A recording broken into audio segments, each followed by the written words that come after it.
दोस्तों, कभी कभी हमारी जिंदगी की सबसे बड़ी समस्या आलस नहीं बल्कि कल होती है। कल से मेहनत करेंगे, कल से बदलेंगे, कल से पढ़ेंगे, और यही कल हमारी आज की सफलता चुपचाप चुरा लेता है। जो काम आज किया जा सकता है उसे टालना खुद से धोखा करना है। ये कहानी है रामपुर गांव के एक लड़के राम की। राम पढ़ने में तेज था, समझ भी जल्दी लेता था, लेकिन उसकी एक बहुत बुरी आदत थी। हर जरूरी काम को कल पर टाल देता। खासकर पढ़ाई के मामले में उसका एक ही जवाब होता, अभी बहुत समय है, कल से पढ़ूंगा। वार्षिक परीक्षा में अभी 2 महीना बाकी था। उसकी माँ रोज प्यार से समझाती, बेटा थोड़ा थोड़ा पढ़ लिया कर, आखिरी समय में परेशानी होगी। राम शांत स्वर में कह देता, अरे माँ, अभी तो काफी दिन है, कल से पढ़ूंगा। लेकिन वो कल कभी नहीं आया। सुबह नींद लगती, आलस लगती, दोपहर दोस्तों के साथ खेल में बिता देता, और रात को खुद से कहता, आज बहुत थक गया हूँ, कल से पक्का पढ़ूंगा। दिन ऐसे ही गुजर गया। परीक्षा का समय करीब आ गया। परीक्षा में अब 5 दिन बचे थे।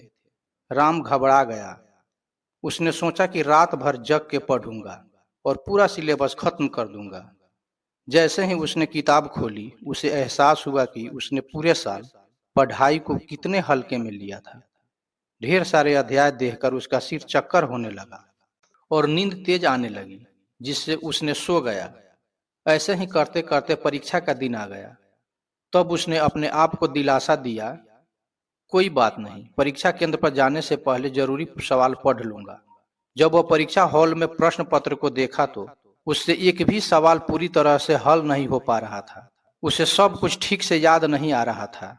वह पन्ने पलटते रहा और समय खत्म हो गया। परिणाम आया तो राम फेल हो गया। उसके दोस्त अगली कक्षा में चले गए, लेकिन वह उसी कक्षा में फिर से रह गया। अपने माता पिता के आंखों में उदासी देख उसे गहरी शर्मिंदगी महसूस हुई। उस शाम वह रोते हुए अपने दादाजी के पास पहुंचा। दादाजी ने मुस्कुराकर उसे पास बैठाया और पास में लगे एक छोटे से पौधे की ओर इशारा करके बोले, बेटा, अगर इस पौधे को रोज पानी ना दूं और सोचूं कि महीने के आखिरी दिन एक साथ 5 बाल्टी पानी डाल दूं, तो क्या यह जिंदा रहेगा? राम ने सिर झुका लिया और कहा, नहीं दादाजी, ये सूख जाएगा।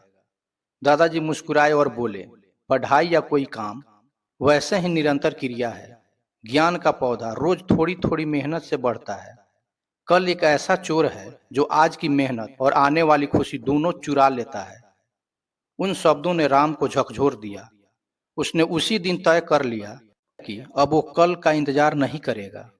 उसने अपने कमरे की दीवार पर बड़ा सा एक चार्ट लगाया, जिस पर लिखा था, कल कभी नहीं आता, जो है वही आज है। अगले साल राम बदला हुआ था। जो भी स्कूल में पढ़ाया जाता वो उसी दिन घर आकर दोहराता। धीरे धीरे पढ़ाई उसका बोझ नहीं रही बल्कि आदत बन गई। साल के अंत में वही राम जो कभी फेल हो गया था, पूरे स्कूल में टॉप कर गया। कहानी हमें याद दिलाती है कि सफलता हमें एक दिन की मेहनत से नहीं बल्कि रोज छोटी छोटी कोशिश से बनती है। अगर आप आज ईमानदारी से मेहनत कर रहे हैं तो कल अपने आप बेहतर बन जाएगा। याद रखिए, सपने कल से नहीं आज से पूरे होते हैं।